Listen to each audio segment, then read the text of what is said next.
Yo soy Kevin Ramírez y soy del programa de Ingeniería Ambiental. Mi nombre es Mónica Grijalva y soy del programa de Ingeniería Ambiental. Mi nombre es Daniel Trujillo, estudiante de Ingeniería Ambiental. Mi nombre es Alexander Páez y soy del programa de Ingeniería Ambiental.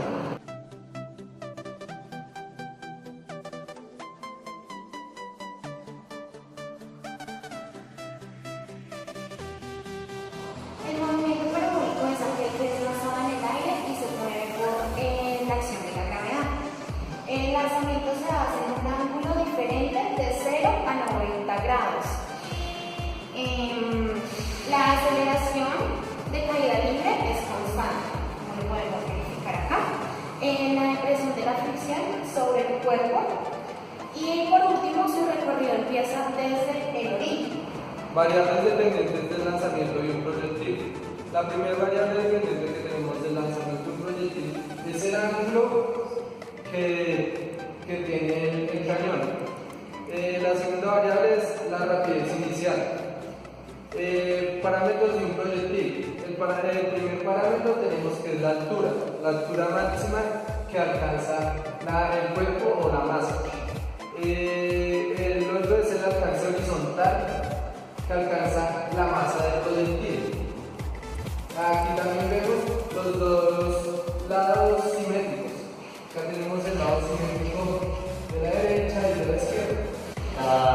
En las fórmulas de movimiento parabólico, las velocidades al ser movimiento en dos dimensiones se refieren a los componentes.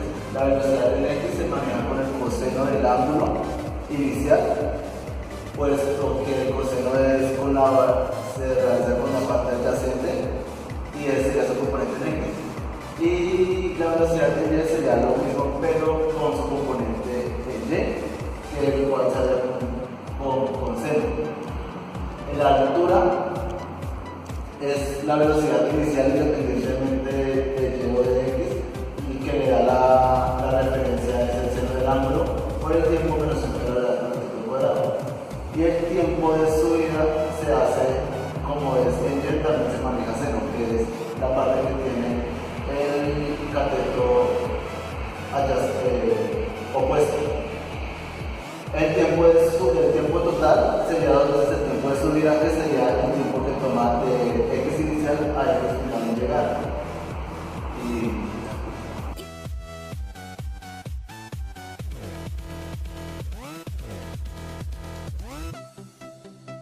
A continuación les voy a explicar el procedimiento experimental utilizado. Entonces empieza iniciando descargando Kinovea a través de Google o cualquier otro navegador. Kinovea es un programa que nos va a permitir hacer el análisis de todo el movimiento parabólico, los movimientos tanto en el eje X como en el eje Y. Entonces, como pueden observar, ahí se está haciendo el descarga del programa en el computador. Ya una vez se haga la descarga del programa, se hace todo lo que tiene que ver con la preparación del escenario y la grabación del video. Acá vemos un ejemplo de un video de nosotros, corresponde al ángulo 65. Ya con esto hacemos los cálculos, le exportar un Excel en Kinovea como se ve en la imagen. Tiene todos los movimientos en el eje X y Y. Se hacen las gráficas de dispersión para poder utilizar la ecuación lineal y la ecuación logarítmica para hallar todos los resultados que queremos, tanto la velocidad inicial como todos los ángulos teóricos.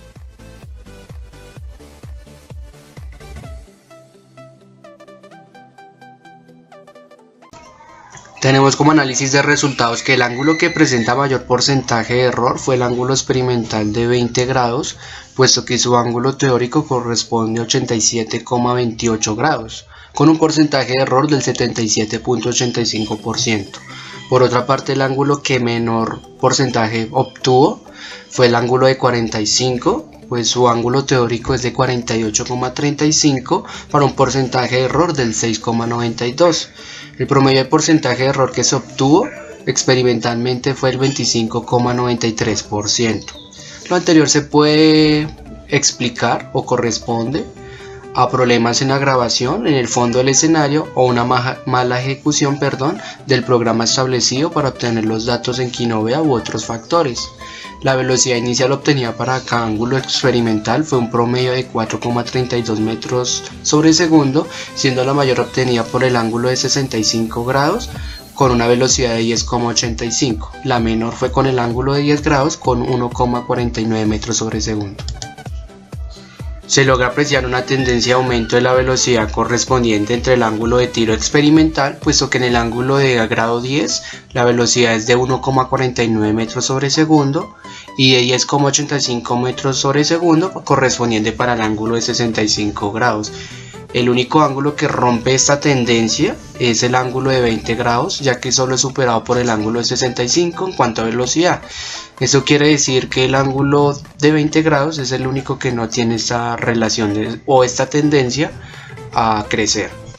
Por otro lado, se obtuvo un promedio de una distancia entre el eje X, promedio de 0,45 metros. Esa fue la distancia recorrida en el plano horizontal, y en el eje Y fue de 0,102 metros, siendo mayor en el ángulo de 65 con una altura máxima de 1,32 metros, y el que menor alcanzó una altura máxima fue el ángulo de 20 grados con menos 5,28.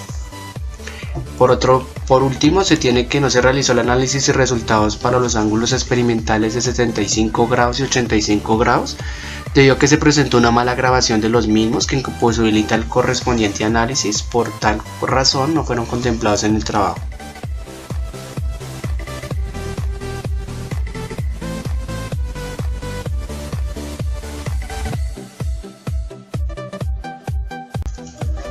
Conclusiones.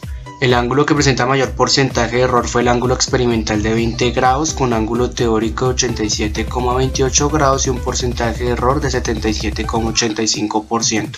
El ángulo experimental con menor porcentaje fue el de 45 grados, obteniéndose su ángulo teórico de 48,35 grados. Para un porcentaje de error de 6,92, el promedio porcentaje de error obtenido en la práctica experimental fue de 25,93%. La velocidad inicial obtenida para cada ángulo experimental fue en promedio de 4,32 metros sobre segundo, siendo el ángulo de 65 el mayor con 10,85 metros sobre segundo y la menor correspondiente al ángulo de 10 grados con 1,49 metros sobre segundo, marcando una tendencia de crecimiento a excepción del ángulo de grado 20.